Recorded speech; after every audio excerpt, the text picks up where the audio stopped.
from idea to published, the real map to finishing your book. So this is this is an overview more than anything. There's still a lot of stuff that I can't cover within this time frame. This would take a heck of a lot more time than I have available in my life right now. So let's get into this. If you don't know me yet, I am Danny Rosenblad James, an American who lives in lovely Sweden. And my journey for the whole writing, it's been in my life since I was little. And as I grew up, the adults kind of said, oh, what do you really want to do? Because being an author wasn't a real thing, I guess. And so I ended up doing other things in life.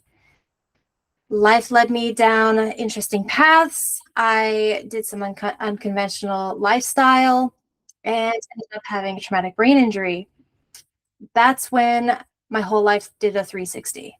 And I learned that that traumatic brain injury was a gift to me. That's what started me to propel, to talk about my story, to get it out there. And so I wrote my book, an international bestseller that's loosely based on my traumatic brain injury. And so it was this that started my adventures towards the whole writing process and writing. And then, of course, I started a community because someone nudged me and said, why don't you teach people this? And I was like, I can't do that. But that first one-on-one call I did, I fell in love. I saw her eyes light up when I said, your story truly matters. Because I really believe everyone's story matters. And so I have the Storyteller's Path, where I help guide people with the whole writing process. And I have a lovely team that's helping along the way as well. Let's get some more of these people in here. There we go. Cool. So that's just a bit about me, so you get more of an idea of who is taking you on this journey. Okay, so what we are going to be doing is we're going to have this broken down in certain phases. And I want you guys to think of this. Think about you picturing yourself on the side of the cliff. You're looking over and you see this vast landscape and you're like, oh, it's so beautiful. And in the distance, you see the summit, and that summit is your published book. Just imagining that book in your hands, the physical copy. It feels so good when you get to that stage. And something that many authors, aspiring authors, tend to do is they start this whole process without a map. Yes, you can start it this way.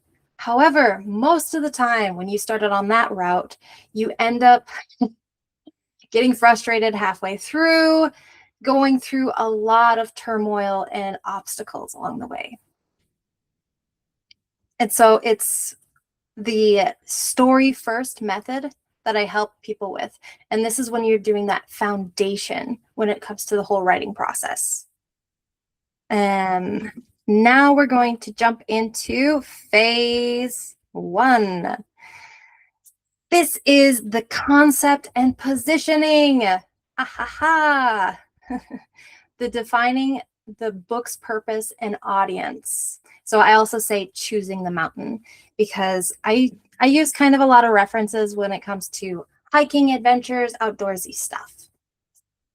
So when you're doing this, you're thinking of, who is this book for and what are they going to get out of it? So let me break this down even more. So when I say, who is this book for? A weak answer you could say for this would be people who like personal growth. That's great. But you got to dig deeper in there to understand it even more. So for instance, I have a few examples, and one of them would be for like a memoir or a transformational book. You can break this down to, who is this for? Well, this is for women that are in their 30s, 50s, who feel like they've lost themselves after years of prioritizing everyone else.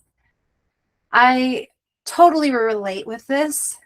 Being a mom, having a husband, and just daily life, I've tended to prioritize them in front of me. And so now I've become so much more aware of this, but I know so many ladies that have gone down this path. And so another example for this would be breaking it down even more detail.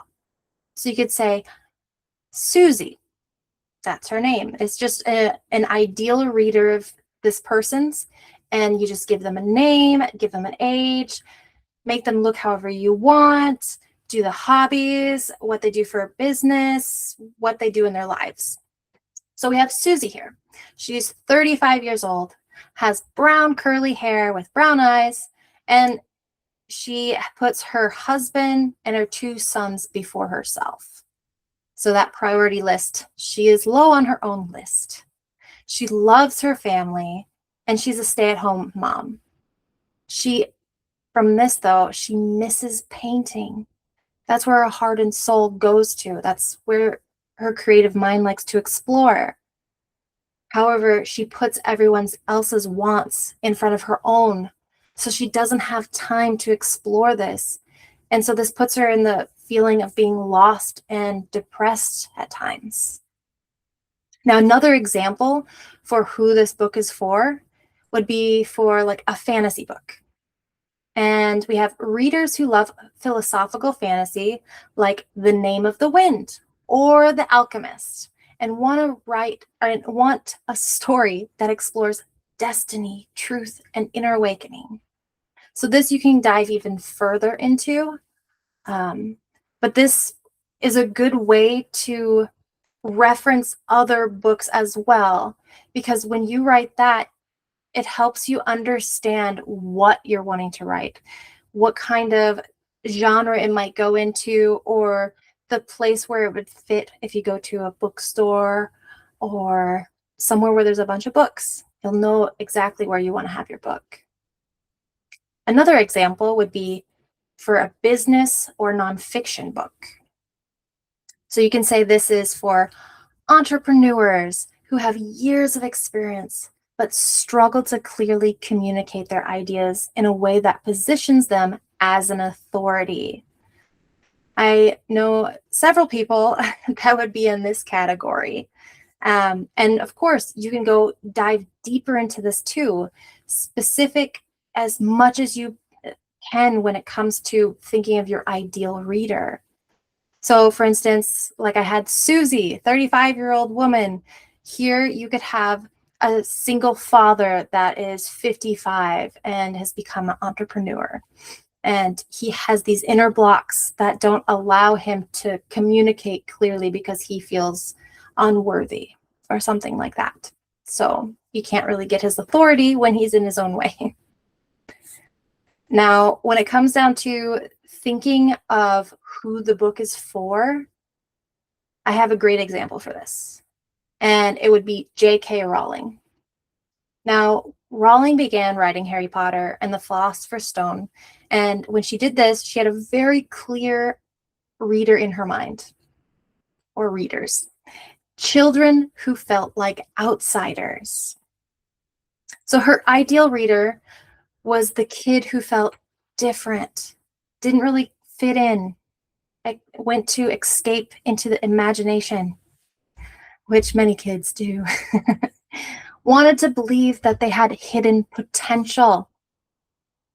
So this ideal reader mirrors exactly who her main character is, Harry Potter. So at the beginning, he starts as an overlooked, lonely boy that lives under the stairs, who discovers he actually has power and he's important. So this alignment between the reader and the character is why the story resonated with millions of people. So think of it. The reader, a child who feels invisible. The problem, feeling like they don't belong in the ordinary world. Then we think of the transformation. This is what people like about stories. Discovering that being different might actually be their greatest strength. So Rowling, she didn't write for everyone. She wrote for the specific person she had in her mind. And so this is why it became such a huge hit. And another that I love is Stephen King. He has openly said very often that he writes imagining his wife, Tabitha King, as his first reader. So if she doesn't respond to something in a story, he knows that something isn't working in it. So this is a great lesson. You don't write for the crowd. You don't make it so generic. You write to one reader who truly gets the story. Now let's go down to what problem does this solve? We could go with the weak answer and say, it helps people grow. That's great. That's nice. However, it's so better if we dive deeper into there. And so I have some examples for that as well. There's one example that is for a memoir. Now, for this, it'd be many people feel stuck in identities they outgrew. This book helps them understand how to reclaim their own voice and direction. It's a great way to focus on specific people with these certain problems. You can dive even deeper, like I had in the ones prior too. There's another example for fantasy books. So many readers love epic fantasy, but struggle to connect with stories that feel distant or purely plot-driven. So this specific book that I'm talking about explores the identity, belonging, and the courage it takes to question the world that you were raised in. Another example, self-development. People constantly restart their goals because they are chasing motivation instead of building systems. This book shows how to create sustainable change. So the clearer the problem, the easier the book becomes to write.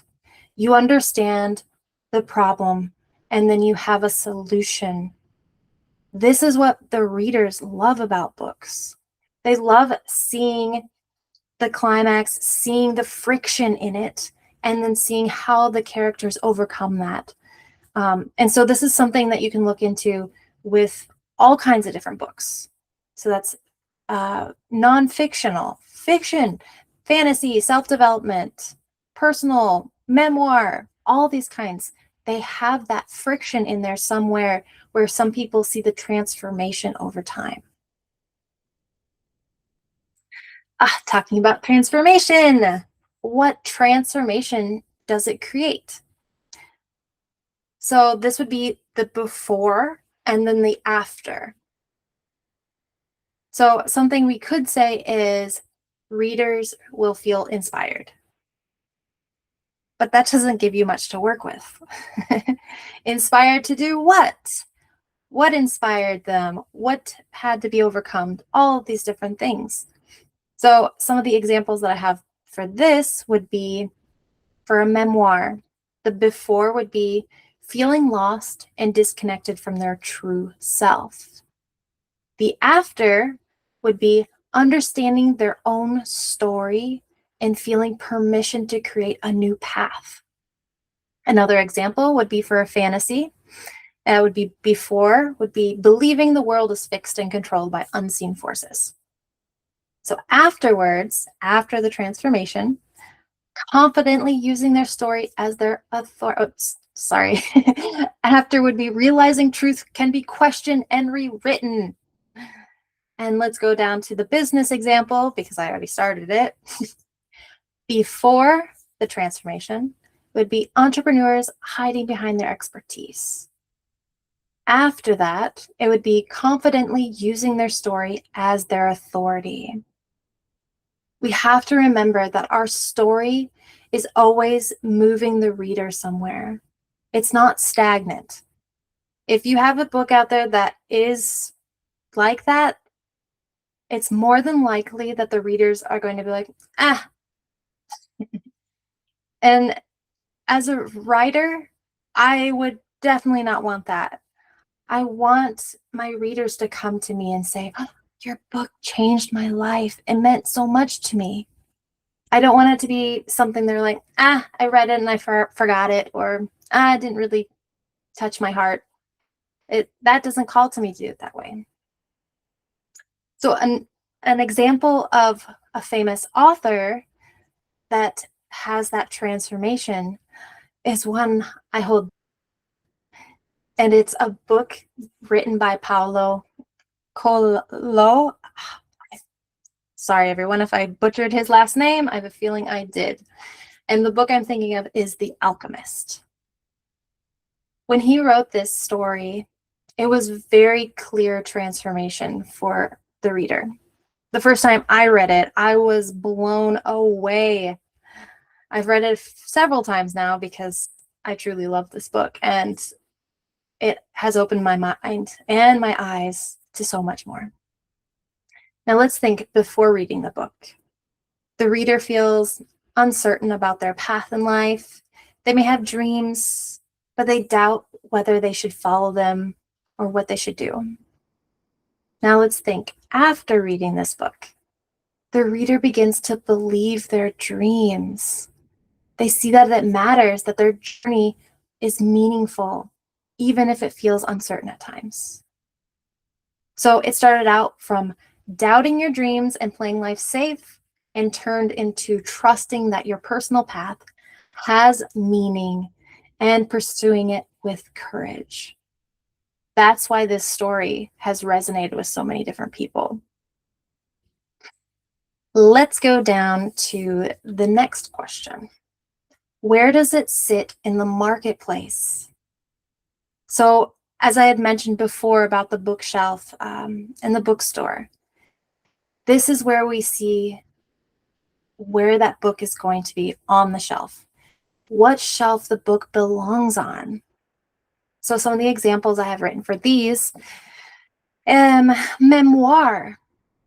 This would be specifically for this one I'm thinking of, in the space between Wild by Cheryl Strayed and Eat, Pray, Love by Elizabeth Gilbert.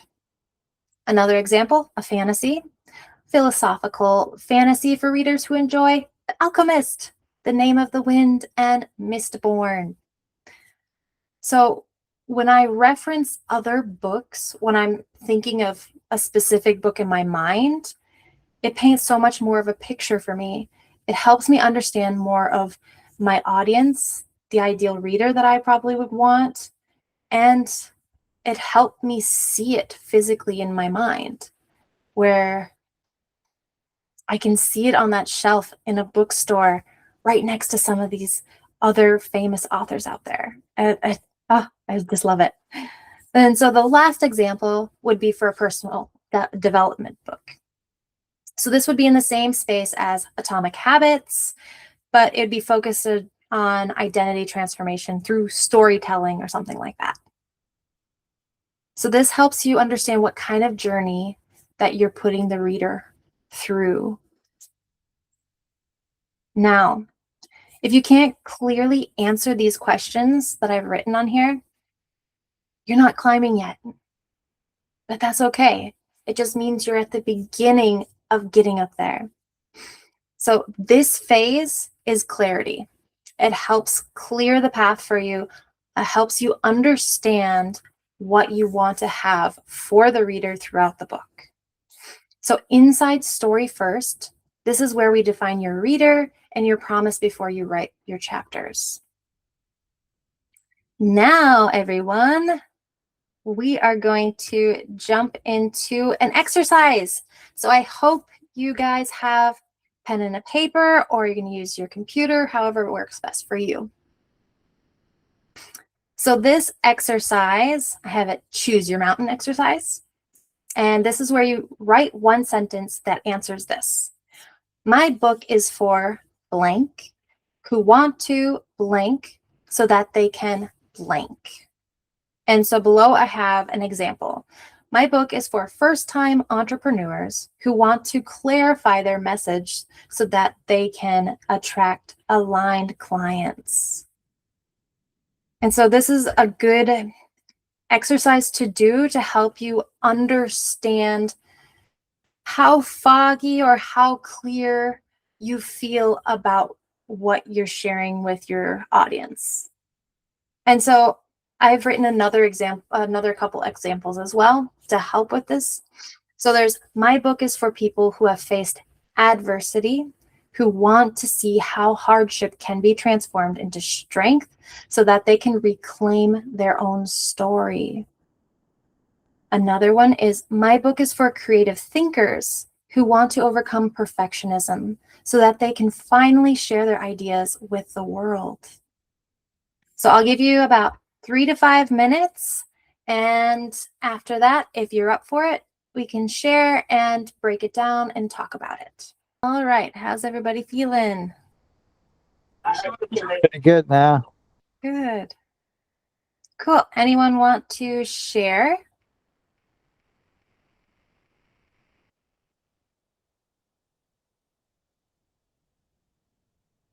I'm hearing crickets.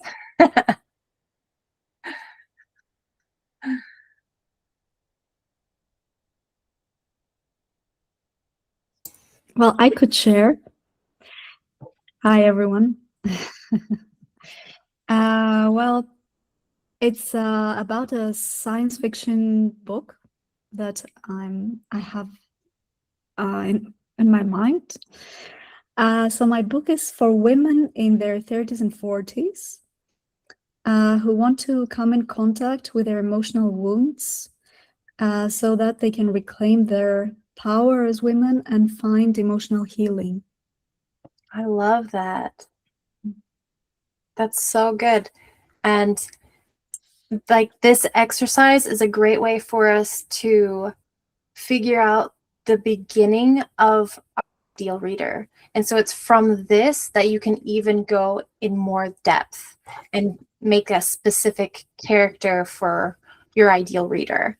And doing this, it's not taking away anything. It's helping you have a clear picture of the person that you're helping change their world because of your book.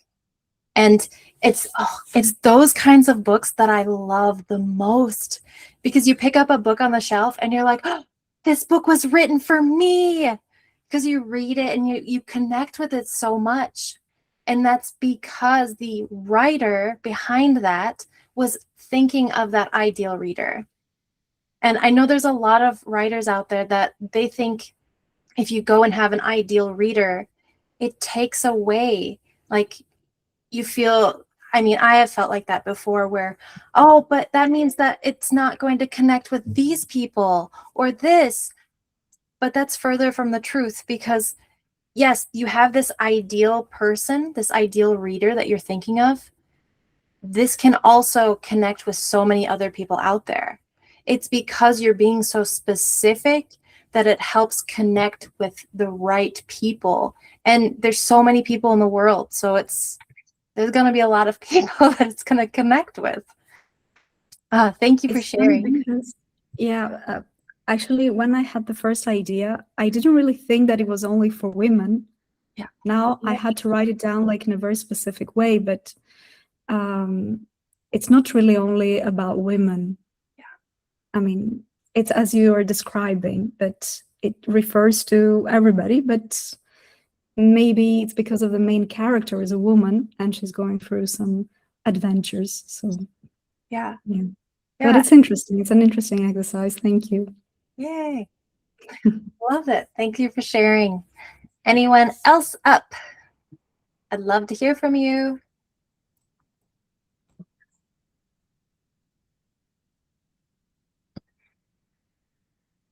I can try mine. Oh, Sure. So mine is a fiction book, and it's weaving in a couple of things around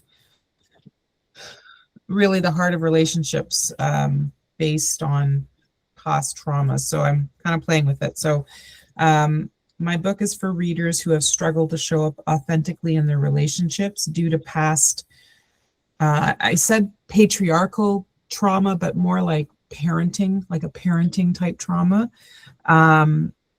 and want to understand how to safely create boundaries while healing the parts of their system that have kept them stuck. Oh, that's good. And I love how you're being more specific with the kind of trauma as well, because then that means you're getting more deeper into the certain kind of people you're thinking of. And just like I had mentioned in prior, was make an ideal reader. Like, give them a name, decide what they're going to look like, their hobbies, the job they do, how their life is, all of these things. You could be like, oh, this person's an alcoholic because due to this trauma. Like, just go deep into it. And the reason that that's so good to do is because it paints a picture in your mind. Mm-hmm. When we're writing the book, go and think about being in that perspective of that specific person you created. Be like, would they really like this event or this scene? I don't know. I need to talk to Susie. And it just helps us getting out of our own minds. Yeah. Because when we're writing from our perspective, there's maybe some things we're going to write that we understand, but that doesn't mean that the reader's going to understand. Right. It's interesting. This really reminds me of an exercise I did in my own branding of kind of what I teach and coach and thing around the client avatar. It's kind of like, this is the character, like it's like an avatar, right? That you are really creating. So, yeah, I like this exercise, and I like that. Yeah, you do want to hone in, right? So that it does speak to that one person. Mm-hmm. Yes. Oh, love it. So does anyone else want to share, or shall we move on? I like to share. Go for it. Okay. My book is for college students and adults over 21 years of age who want to inspire readers readily, realize boldly, and act collectively towards a strong sense of belonging so they can create their lives anew. Nice. So did you say college students? Yes, college students and adults over 21 years of age. It's a Cool. generational thing. That's what I think about. I think of people in Generation X. Um, Generation Z, I should say. My apologies. That's cool. what I'm thinking about, the next generation. And what kind of book are you writing or going to write? It's a poetry book based on inspiration. Yes, I remember you talking about this. That's correct. That's me. Awesome. Great.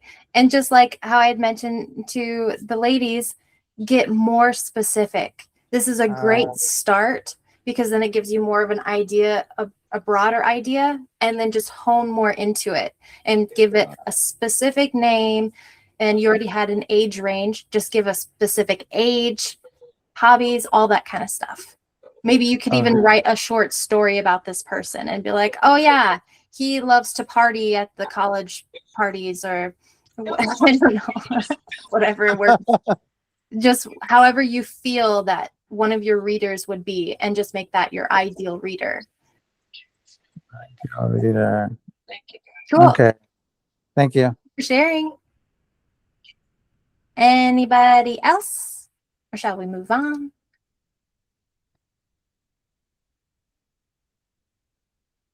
Cool. I think we're going to move on. Thank you all for sharing.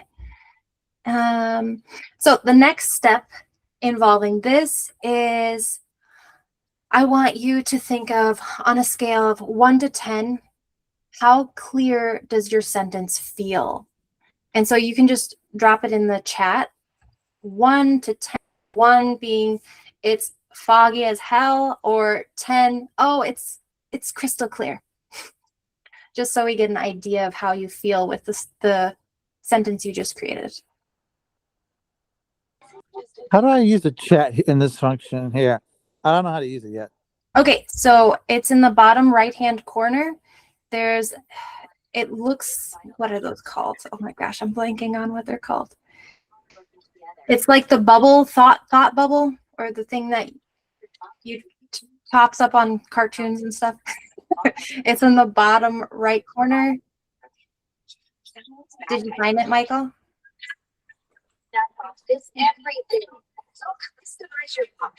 Hi.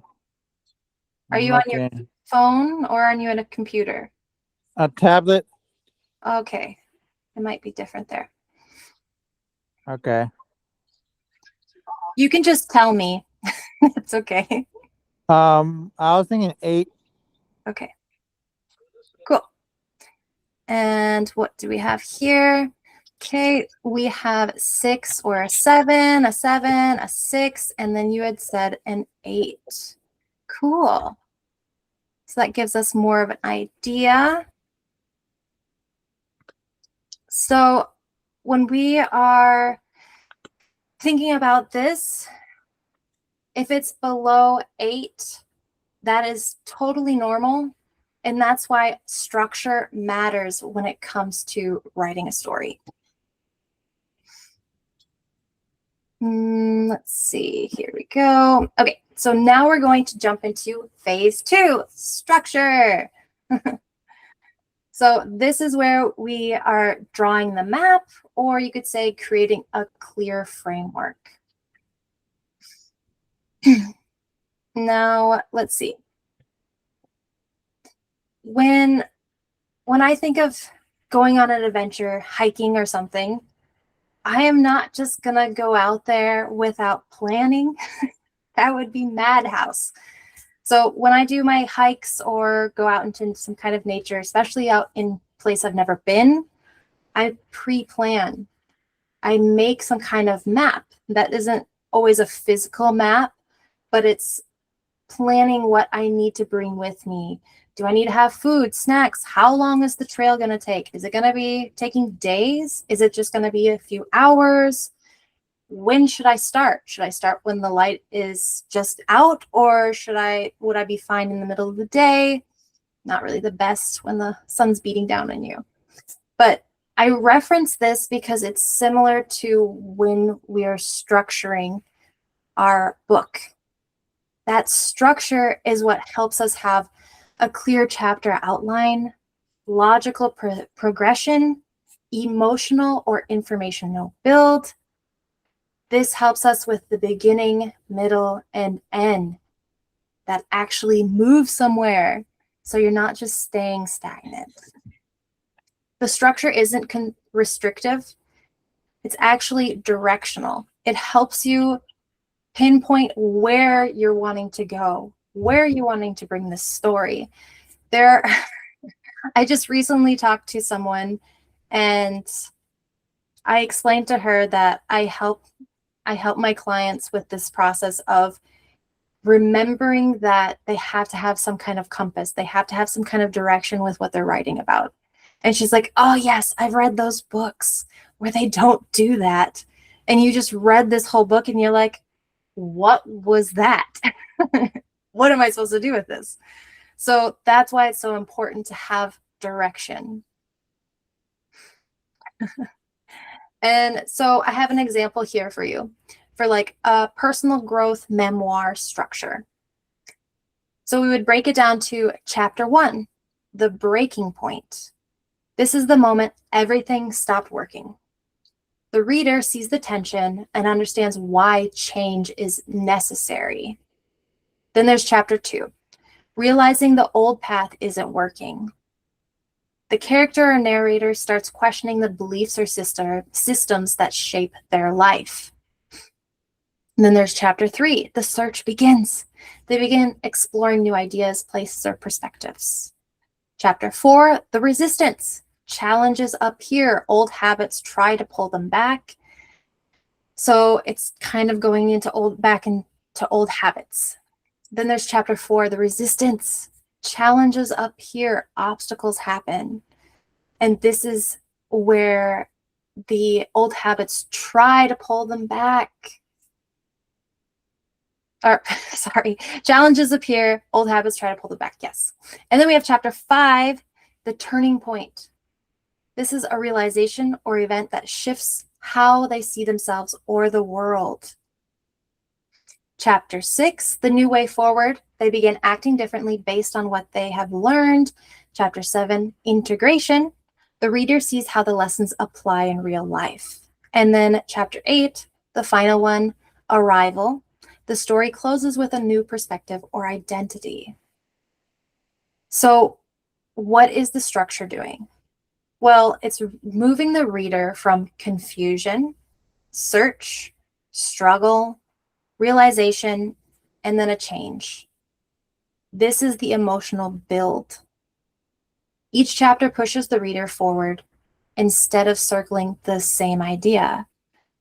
So this is vital to help the book from getting stagnant. You're keeping it moving, you're keeping it going.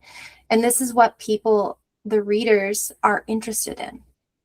It's to see the friction that happens in the story, see all these obstacles, the faults, the bad stuff that happens, and then how how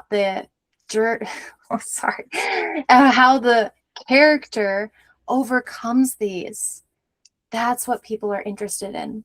That's what makes people want to pick up specific books, because they know about the turmoil, they know about the hardships that go through there, and then they know that there's going to be something they can overcome. This is something that they can learn from, grow from. It's a great way to help the readers. So the reader starts somewhere, something changes, and they arrive somewhere new.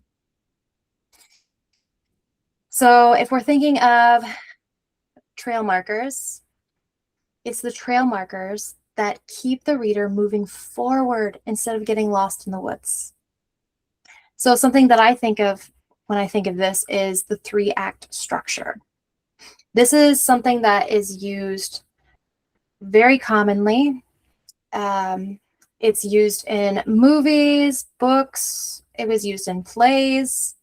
And so a famous book that I think of that uses this very clearly would be The Hunger Games by Susan Collins.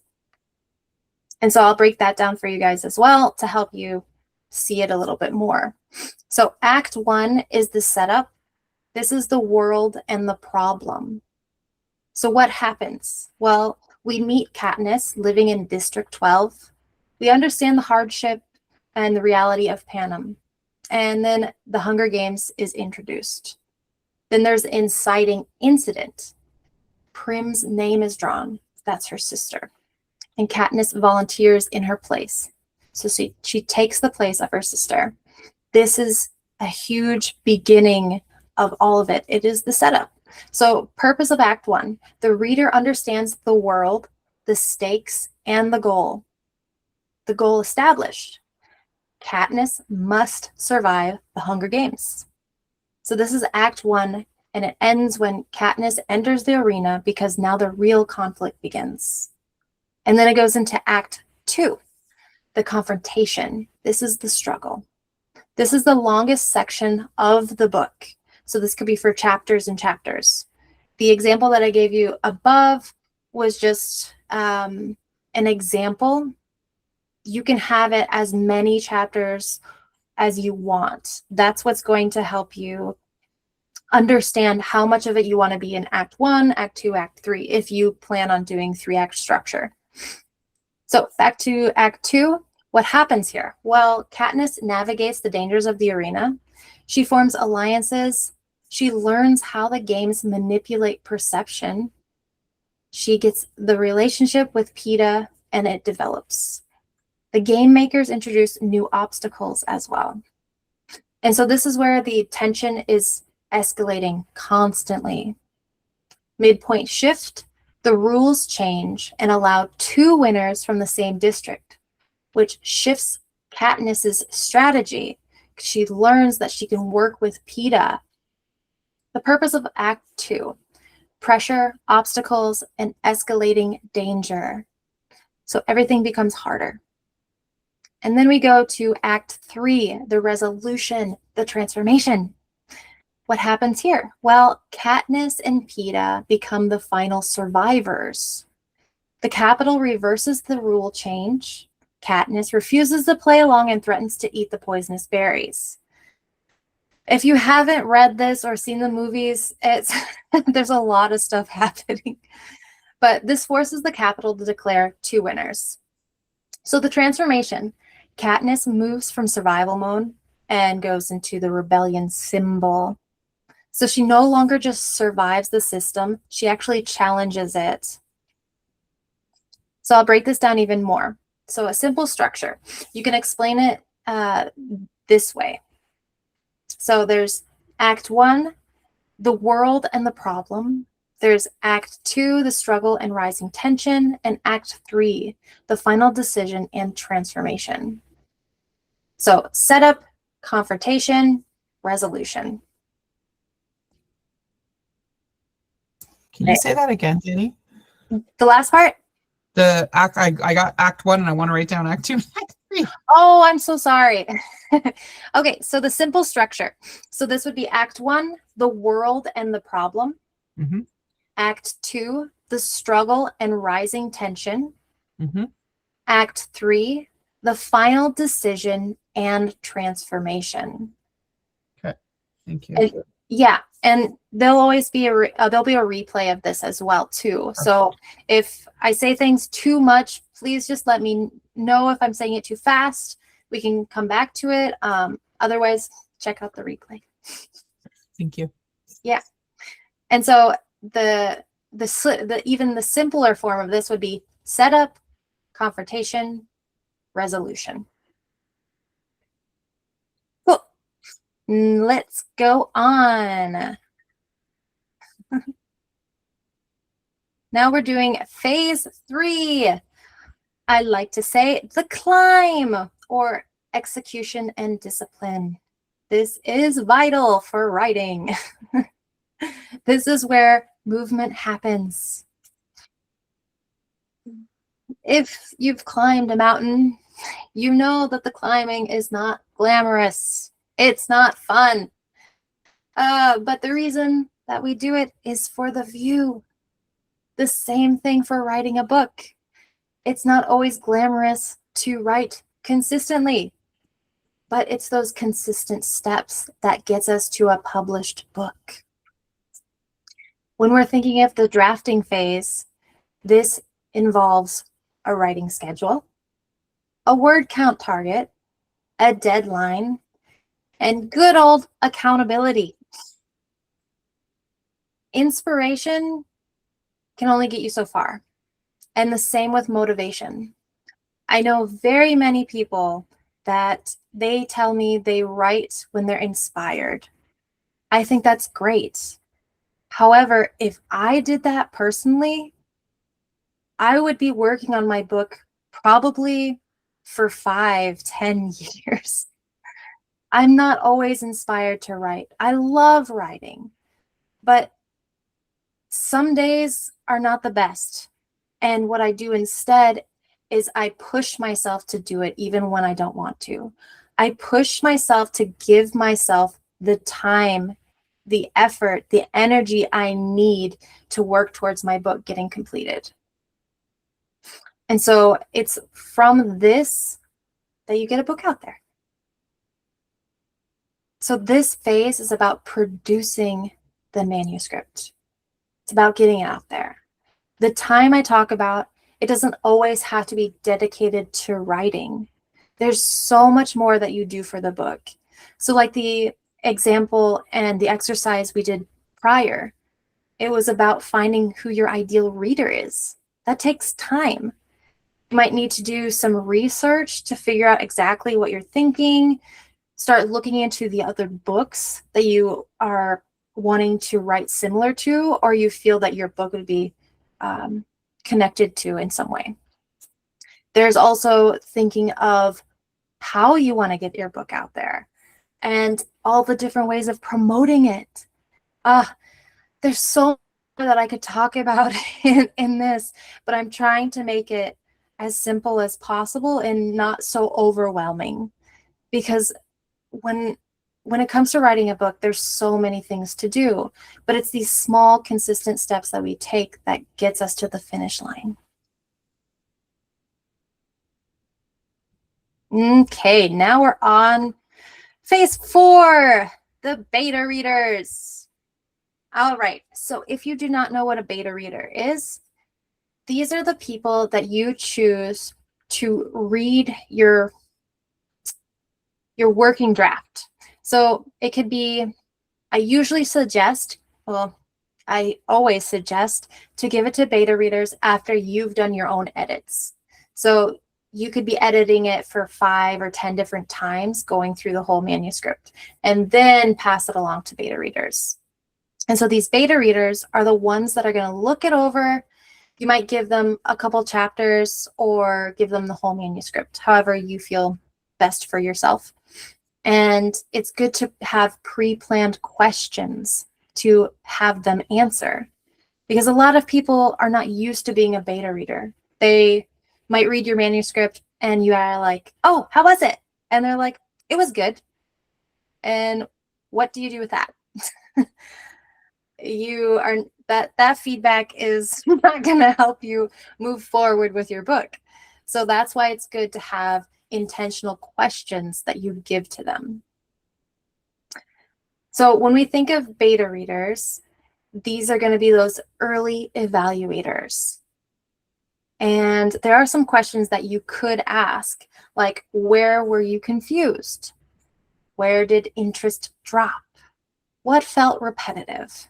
What was powerful? And so when you do this, it helps you get more of an idea. And this can help strengthen your path. This can help you understand exactly where you want your story to go.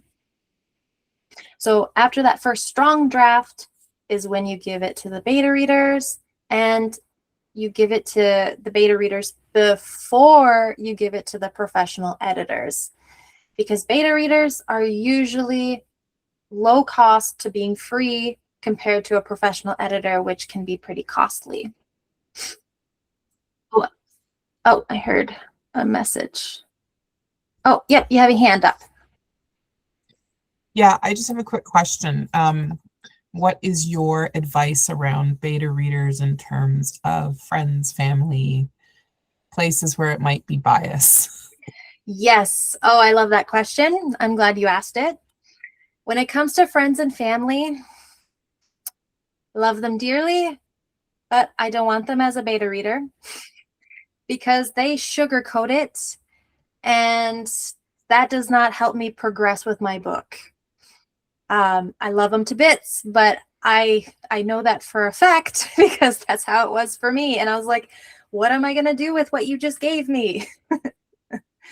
So I suggest people to go with strangers. And I'm going to be pulling up a slide pretty soon that will break down where you can find them as well. Yeah, thank you. Let's see. Okay, so we were just talking about that. So now we're going to talk about where to find these good old beta readers.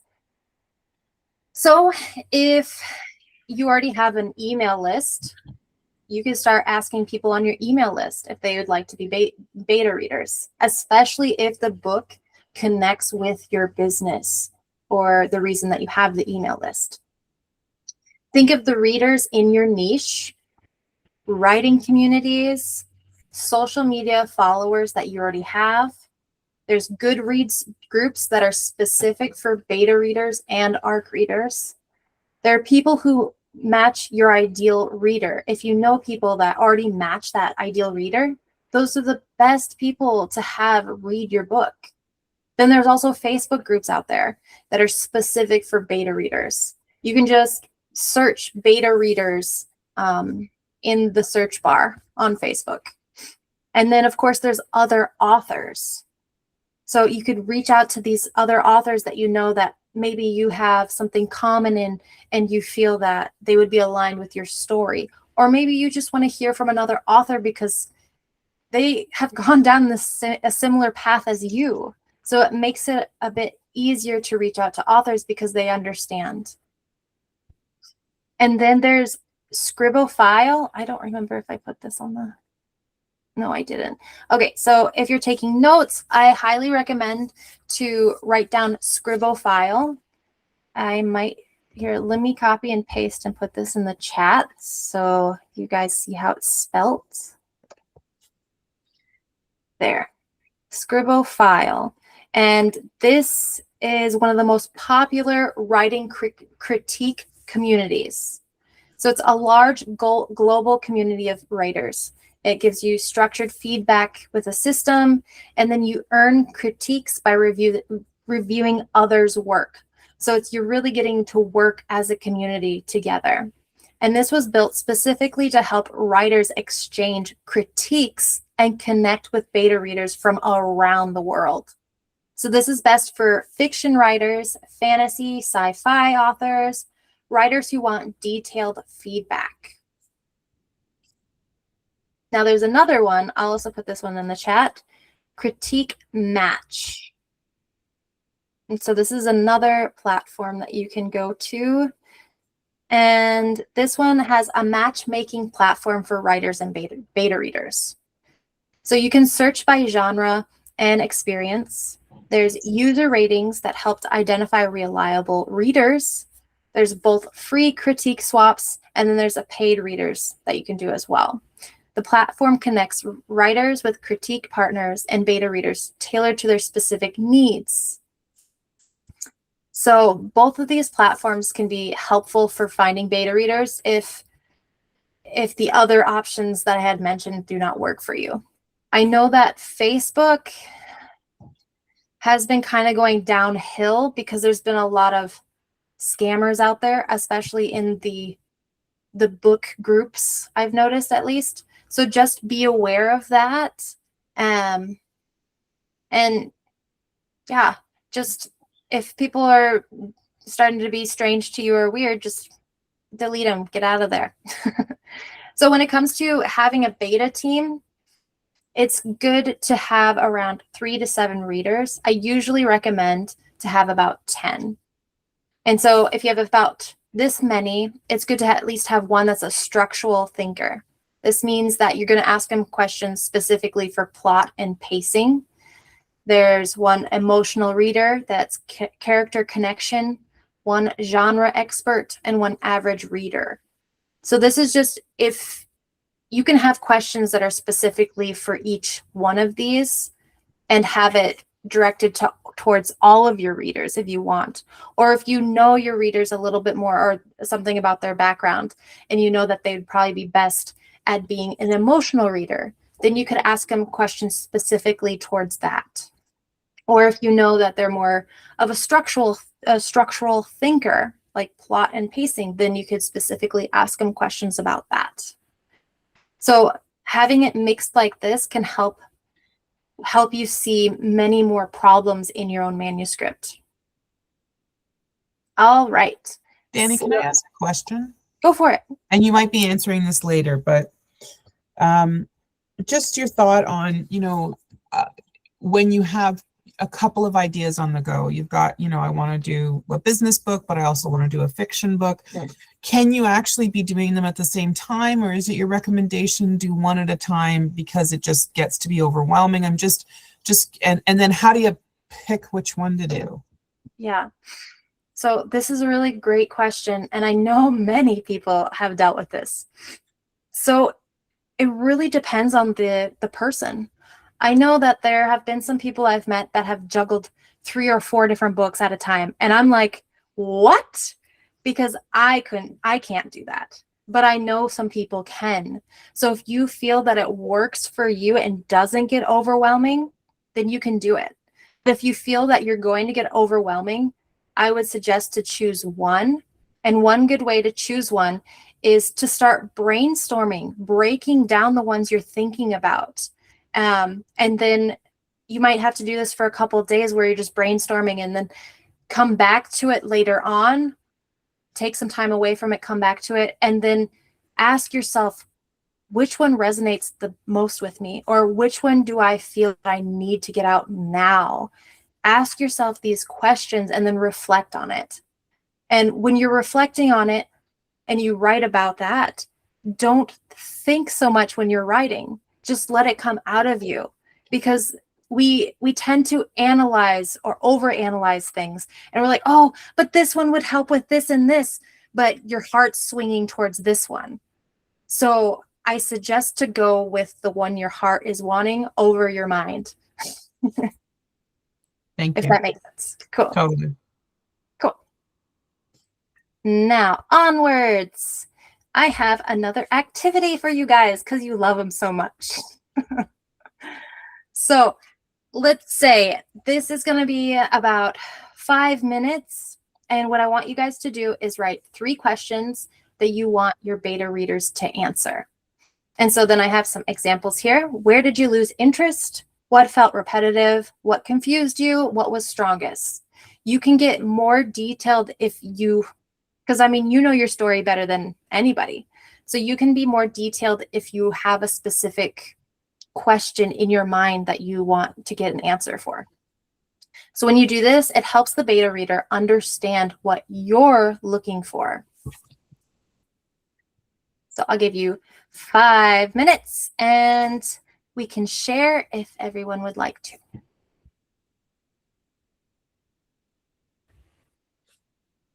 How are we feeling? Good on time, or should I give you a little bit more? I'm ready whenever everyone else is. Cool. Anyone want to share? Michael? Okay, I'll do it. I'll try this out. Here. I wrote 3 questions that you mentioned. Okay, my first question is, what didn't pique your interest? My second question is, what felt inconclusive? And my third question is, what was epic to you in your opinion?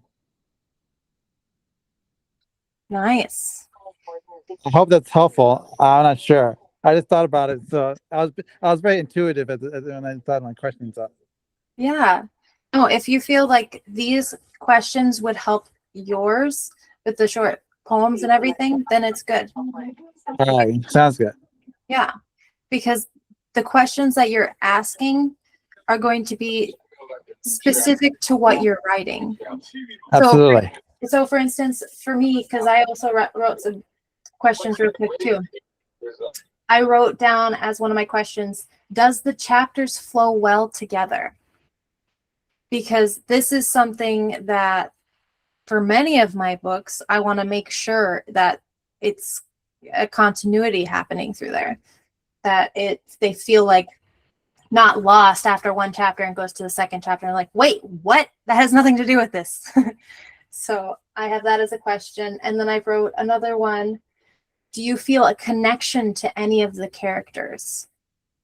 And I feel this is an important question to ask because my beta readers, I want them to be my targeted audience. So I want them to have some kind of connection with the character that I've created. And of course, that question isn't always going to work with beta readers because sometimes we can't always find our ideal readers for our beta readers. Another one that I wrote is, do the events feel believable? So like, for instance, right now I'm writing a fantasy book and I want the world that I've created to feel as believable as possible. And so that's a question that I would want to ask a beta reader to make sure that what I'm writing still feels like it feels believable. It feels like, oh, that's something that could possibly happen. And then another one that I came up with, do you see the transformation in the story or experience it in some way? So like how I had mentioned before about the transformation. Well, I want to make sure that a reader feels that or experiences the transformation from reading my book. So of course I want to ask the beta reader that. And you know, since it's a beta reader, there can be a lot of stuff that I still need to work on. So I might not be at the level that I want to be.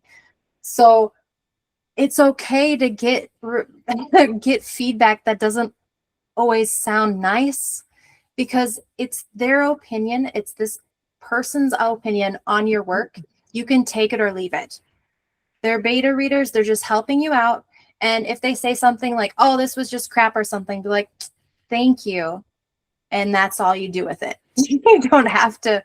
It's just one person's opinion. It's the same when it comes to a professional editor. They suggest things you can change. It doesn't mean you have to, especially if it's going to take something from your story, because they don't know your story as closely as you do. Like, yes, they see it in a different perspective and they're professionals in the field of editing. However, that if they take something away that takes a vital part of your story away and they don't notice it, then that you get to decide if you're going to keep it or leave it. Cool. Does anyone else want to share their questions? Shirley? Hi there, Danny. Hello, Hi. everyone. Couple of things I thought of was, did it make you want to read the next chapter? You know, were you excited to move on to the next chapter? Did it make you not want to put the book down but continue reading?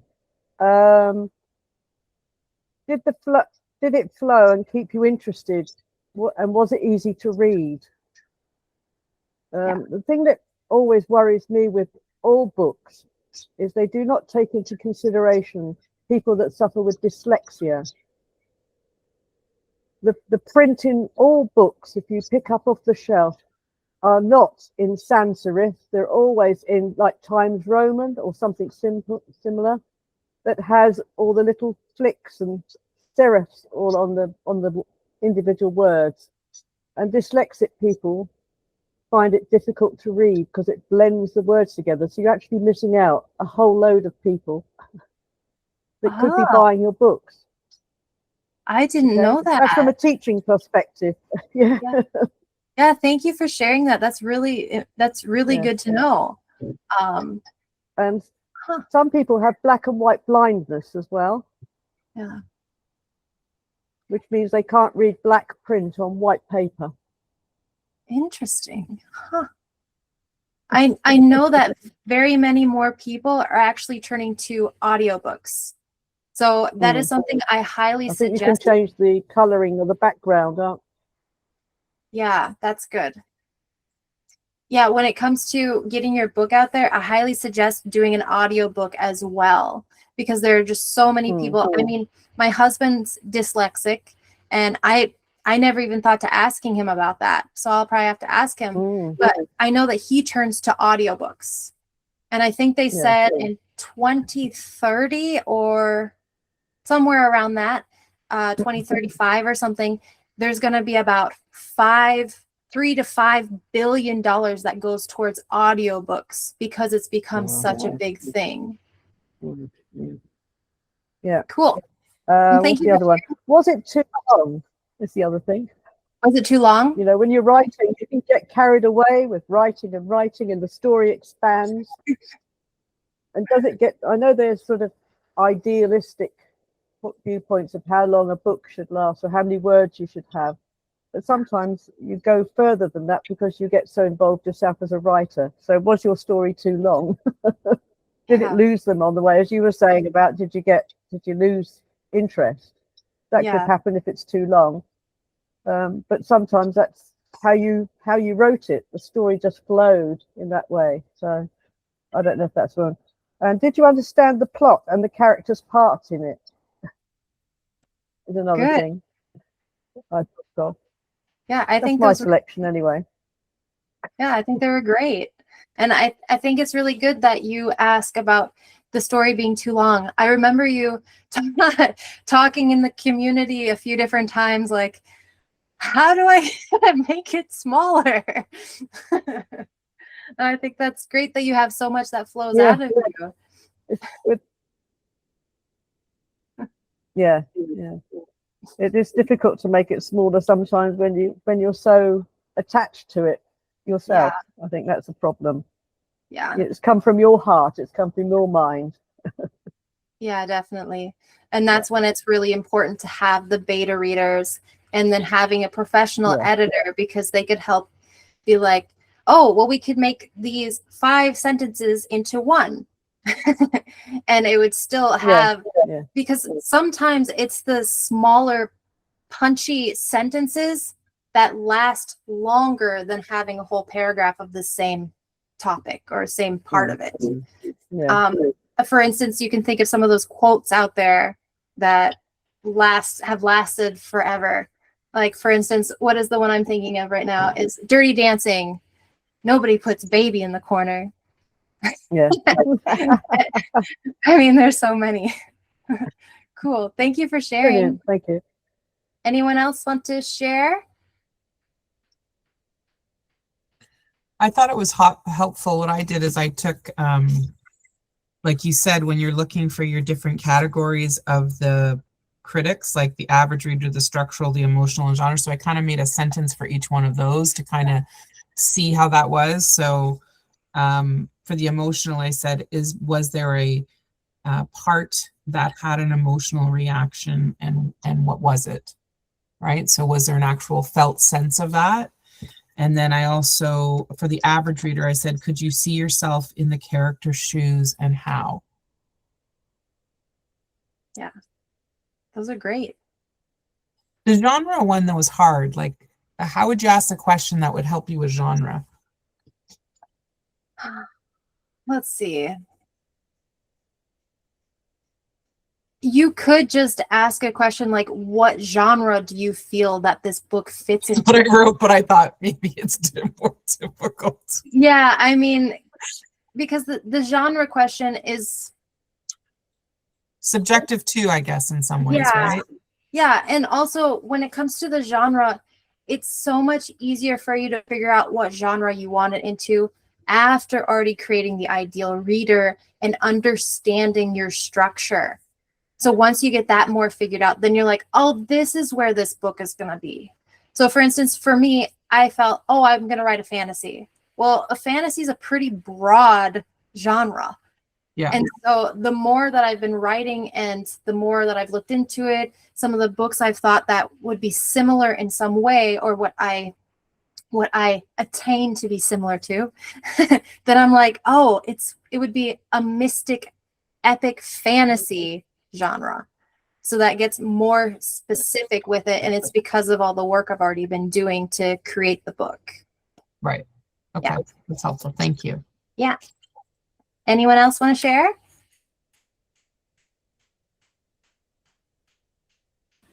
Well, in relation to a sci-fi book, I wrote this question like, how effectively did the story balance the technological world with the human emotional journey? If they felt it. Yeah. And I think that's a vital question to ask too, because for that specific kind of genre, I would assume many people would want to see it, how it can balance, how it's working for the reader. If they feel, oh yeah, this connects, or they're like, what the hell is this? You kind of want to know what they're thinking about it. Cool. Yeah, definitely. Cool. Thanks for all you guys sharing. Anyone else, or shall we move on?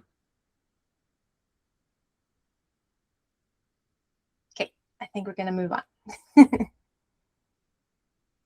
Now we're off to phase 5, the ARC readers.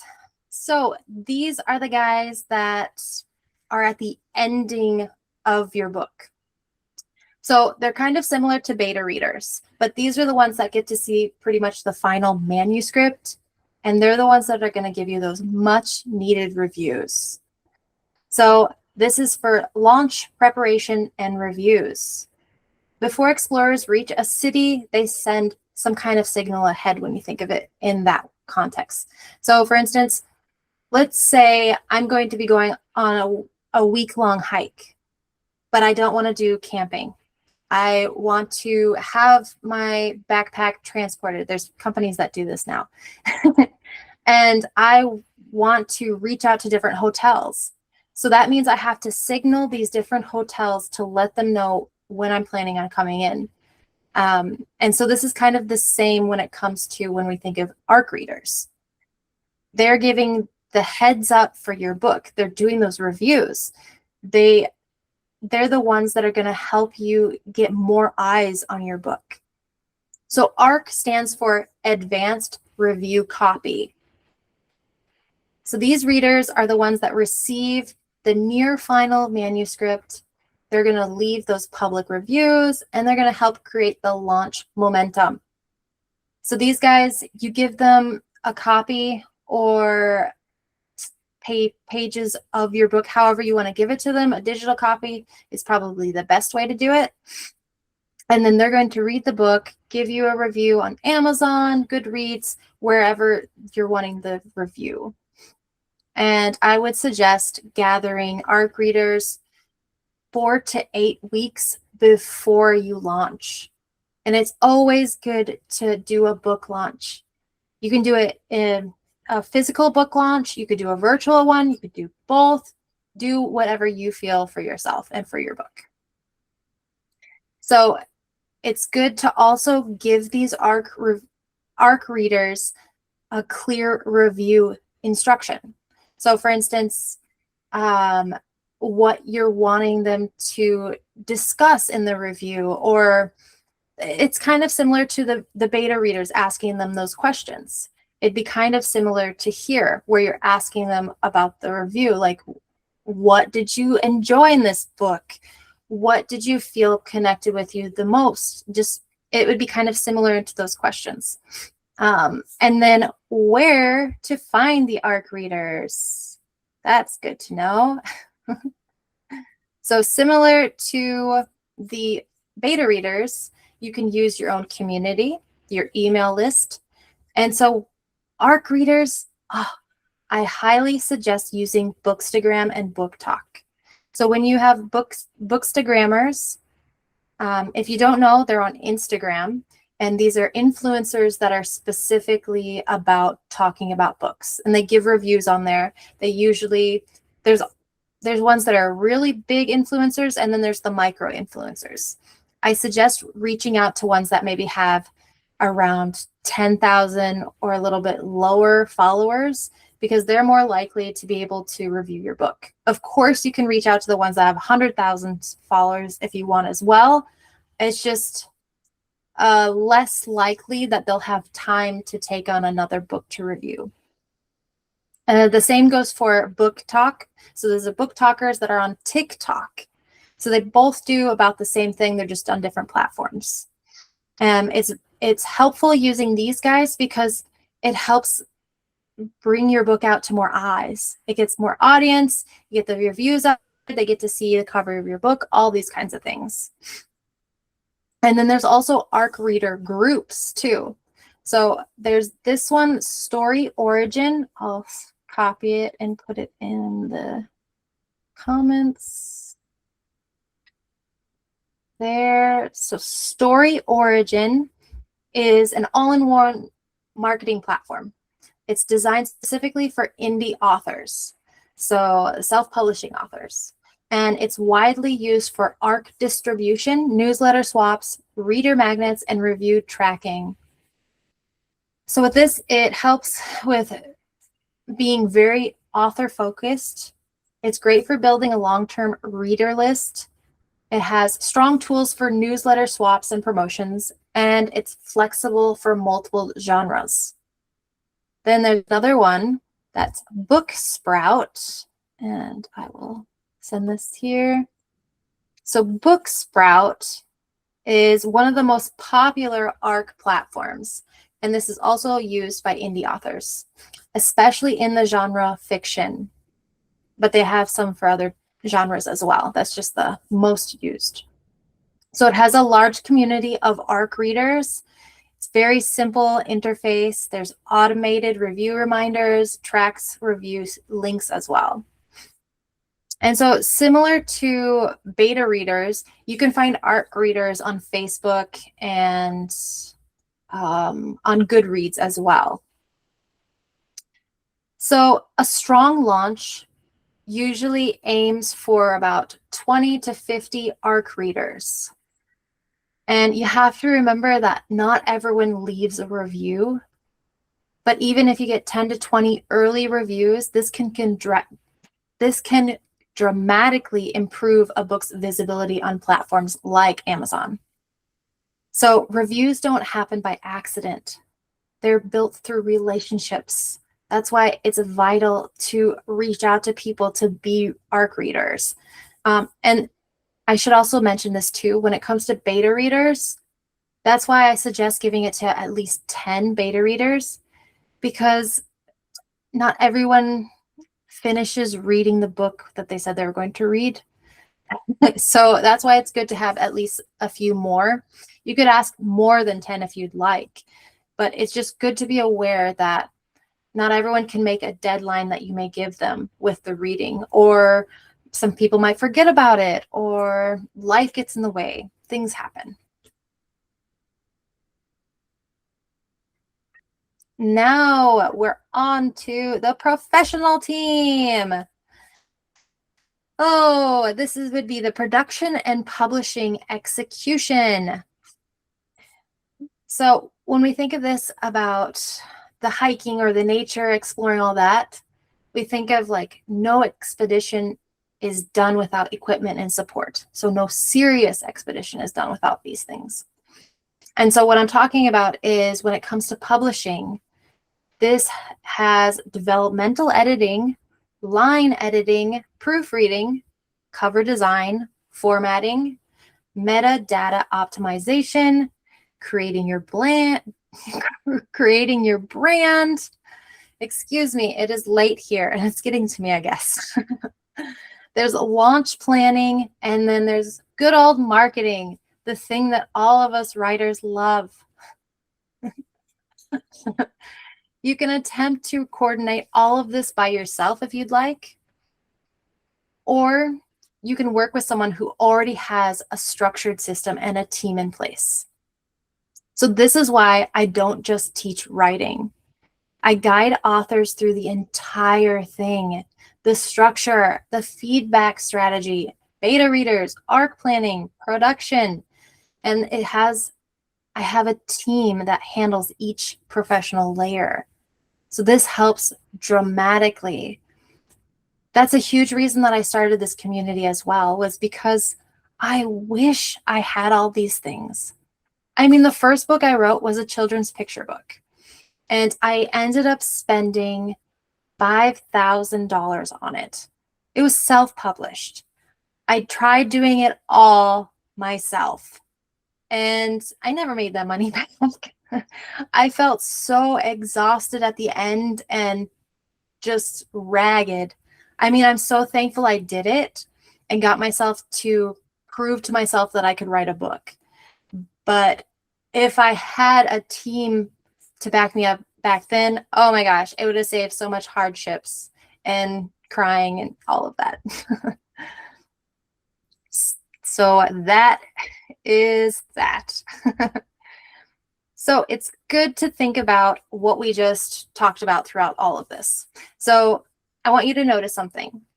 In this about 90 minutes, we uncovered whether your concept is actually clear, whether your structure exists, whether you understand beta versus ARC readers, and whether you have a real launch plan. And I bet many of you felt some gaps there. It's okay. It doesn't mean that you're a failure if you're feeling some gaps here or there. What it means is you have some awareness.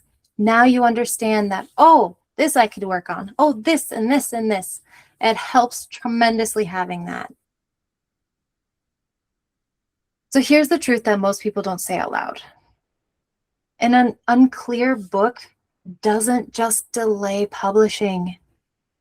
It delays credibility, delays impact, opportunity. Your book is not just the pages. It's positioning, it's authority, it's a leverage. This is for any kind of book that you're writing. When you get a book out there, it has a piece of you there. You're putting a piece of yourself out for all to see. One of the things I've said to many of my members is you're putting your heart onto a platter and you're feeding it to the world. That visual, for me, freaks me out so much, but it connects with me so much as well, because that's how I feel when I get my stories out there. When I get a published book out there, I'm looking at it like, oh no. And that's why so many of us might get scared to get it published, because you're putting so much of your heart and soul in this book.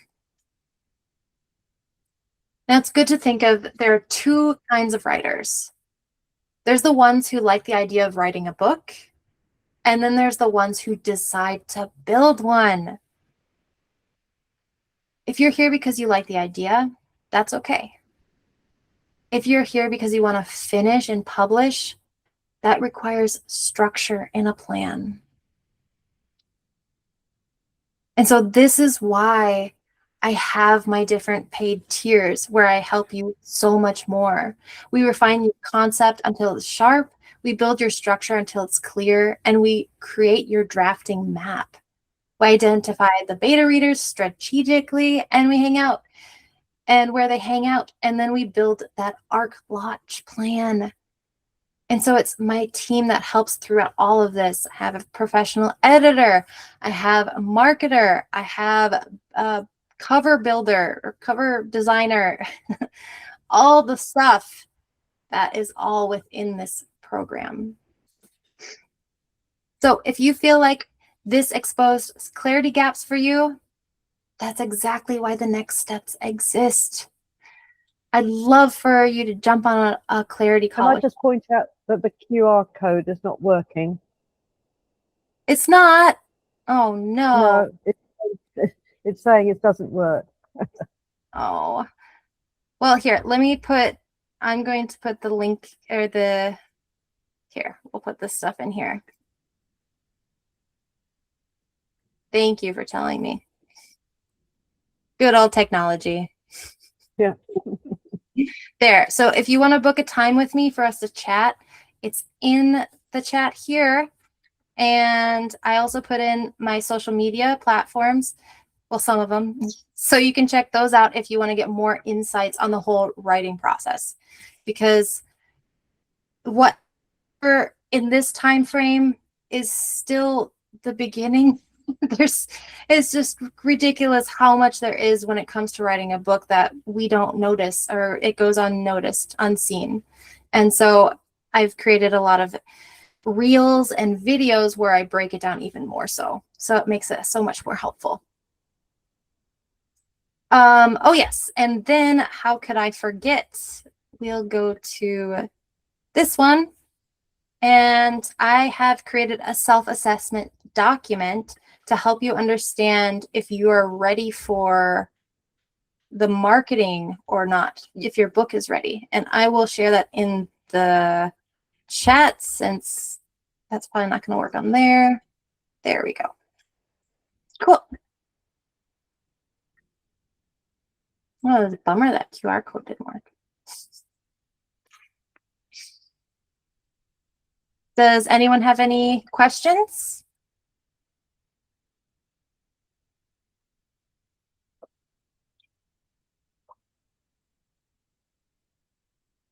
No? Good to go? Sorry, Danny, I accidentally clicked off. Did you have a self-assessment document that you put in the link? I lost the links. Oh, yeah. Here. I got the other ones, but I didn't see the self-assessment document. Thank you. Yeah, I just put it in now. Here, I'll put it in. And then the storyteller's path. Yes. Is that's on the school? Is that what we're talking about? The school platform? Okay. Yeah, definitely. And I'll put this back in just in case. So this is just to book a call to talk with me, and then the social media platforms. And I think everyone here is already in the community. Otherwise, here, I'll share it just in case. I'm pretty sure.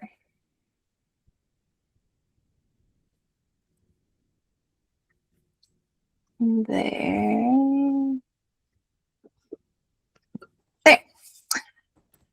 Cool. Anyone have any questions, concerns? Want to talk? Thank you very much. I really enjoyed it. Really enjoyed it. Good. Yeah, it was phenomenal workshop. It was fantastic. I appreciate it so much. Good. I'm glad. And I'm so happy that you guys put up with my getting a lack of sleep right now. Oh, it was really great. Thanks a lot. Yes, thank you. Actually, I just have my book idea in my mind right now. I haven't started writing it, but when I do, I will come to you for sure. Yeah, that's great. Yeah, it's when it's just an idea, one thing that I found that helps so much is just to brainstorm. Just get all that stuff out of your head and onto paper so that you can have more of an idea of where you want to go with it. If this idea that you have is the actual idea you want to create a book, or maybe it's actually just going to be a chapter or something. Like, who knows? Cool. Anyone else have anything, questions, concerns, anything to say? Yeah, I'm looking forward to finding out about my launch plan. I have a book call for you, so I'm looking forward to that process. Yeah, it'll be great. Thank you. Thank you. Good to go, guys? Yeah. Cool. Thank you. Thank you all for being here. And it was lovely to give you guys some info on the whole writing process. Definitely, there's the classroom that's in the Storyteller's Path. I'm pretty sure that all of you are in. I'm not 100% with Eliza. I'm You're in it? on school, you mean? Or School. Yeah. Yes, yeah. Okay, cool. So I highly suggest that you guys check out some of the folders that are in the classroom. There's the first folder called Start Here. And in there, I have a video that breaks down 2 of the workbooks that I unlock once we've had a one-on-one call. So if you haven't had a one-on-one call with me, I highly suggest to do that, because those workbooks help you start the writing process. It breaks down steps to do before you start writing. And then I also have a book framework workbook in there as well. But yes, Right. yeah, but it's great talking with Thank all you. of you guys. It was very instructive and very well structured. Ask you one more thing. Great to have our own reading group. I think that would be great. Well, I'll see if I can make that possible. Thank you, Shirley. Thank you all. Have a Thank lovely you. day. Bye. Take care, Danny. Bye. Thank you. Bye bye, everyone. Bye.